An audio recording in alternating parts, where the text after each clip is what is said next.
ધામના સ્વેન સદા નિરસ્ત કુહકમ સત્યમ પરમ ધીમહિ. જેના તેજ દ્વારા, ધામ શબ્દનો અર્થ તેજ થાય, જેના તેજ દ્વારા સમસ્ત કુહક એટલે અંધકાર દૂર થઈ જાય, એવું જે પરમ સત્ય છે, એ પરમ સત્યનું અમે ધ્યાન ધરીએ. કારણ એ પરમ સત્યમાં જ બધું પ્રતિષ્ઠિત છે, અને સત્યનું નામ છે સત્ય નામ. એટલે સત્ય નામ મહત્વનું એટલા માટે જ બને કારણ એ સત્યનું છે, એના સિવાય સત્યનું બીજું કઈ નામ બની શકે નહીં. તસ્ય નામ સત્યમિતિ, એનું નામ સત્ય છે. એટલે સત્યનામમાં રતિ તો હોવી જ જોઈએ, સત્યનામમાં પ્રેમ તો હોવું જ જોઈએ, જે જગતનો આધાર છે સત્ય. એટલે જ સદગુરુ કબીર સાહેબે સત્યનામનો પ્રચાર કર્યો છે. નામ તો જગતમાં અનેક છે, હરિ અનંત, હરિ કથા અનંતા. જગતમાં નામ અનેક, જગતમાં પરમાત્માના રૂપો પણ અનેક. જ્યારે એ શબ્દ કહેવામાં આવ્યો ને હરિ અનંત, હરિ કથા અનંતા, સાચી રીતે જે હરિ શબ્દ છે ને એના અનેક અર્થો છે. હરિ અનંત કયો ને, હરિ શબ્દના સંસ્કૃતમાં કેટલા અર્થો થાય છે એમાંથી થોડાક તમને ગણાવી દો. હરિ શબ્દનો અર્થ છે પરમાત્મા. હરિ શબ્દનો અર્થ છે ગુરુ. પરમાત્મા એ માનવીના જીવના બધા દોષોને હરણ કરે, બધા દુઃખોને હરણ કરે, એટલે એ દુઃખાની હરતી હરિ, એ રીતે એ હરિ છે. ગુરુ શું કરે? અજ્ઞાનને હરણ કરે, એટલે અજ્ઞાનને દૂર કરે, એટલે ગુરુ હરિ. અજ્ઞાનમ હરતી.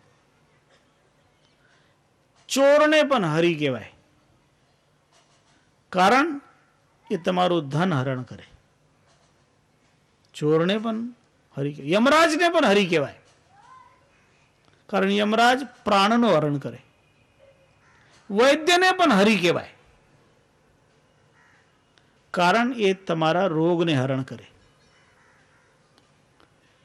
વાંદરાને પણ હરિ કહેવાય, સિંહને પણ હરિ કહેવાય. હરતી, જે કંઈક હરણ કરતો હોય એ હરિ બનતો હોય.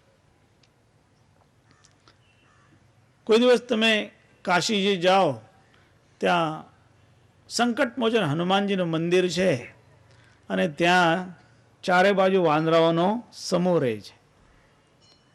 અને ત્યાં તમે જાઓ અને તમારા હાથમાં તમે કંઈક લીધું હોય, ક્યારે તમારી હાથમાંની પોટલી વહી જાય તમને ખબર નહીં પડે, અને તમે એને લેવા જાઓ તો તમે લઈ નહીં શકો, તમારા હાથમાંની પોટલી લઈને ભાગી જાય. એ વાંદરા,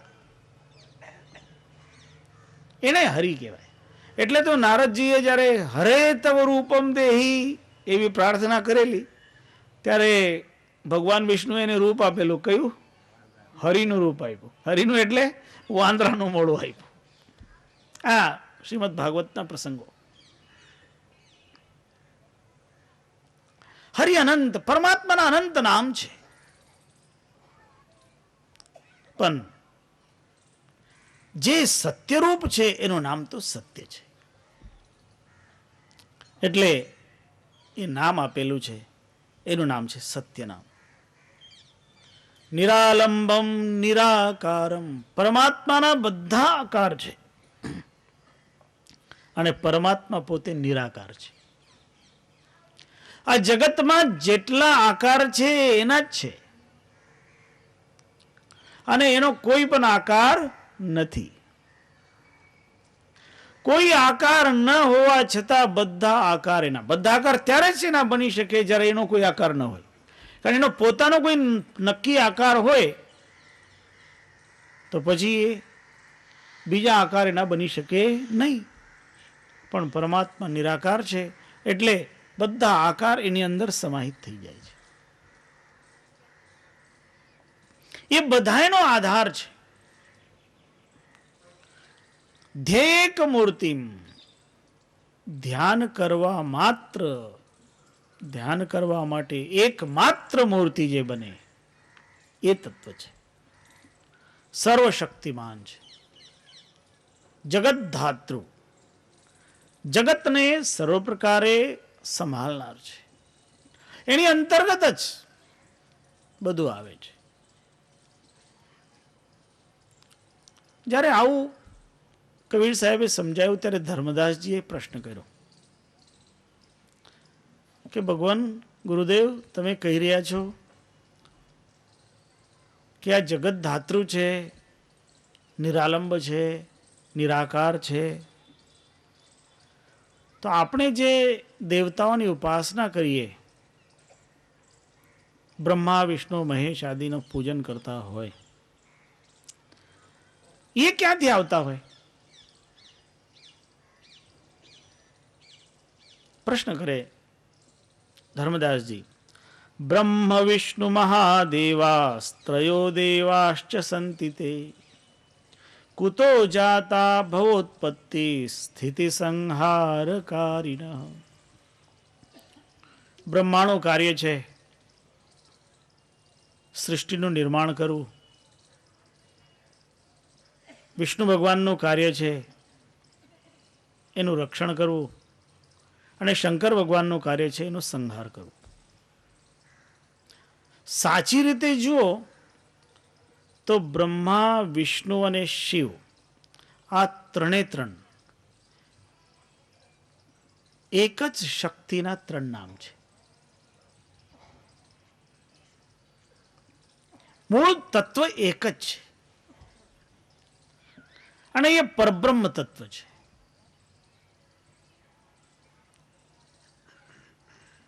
પણ સામાન્ય વ્યક્તિ માટે જરા જુદું જુદું હોવું જોઈએ, એટલે બધા જુદું જુદું અનુભવ કરતા હોય.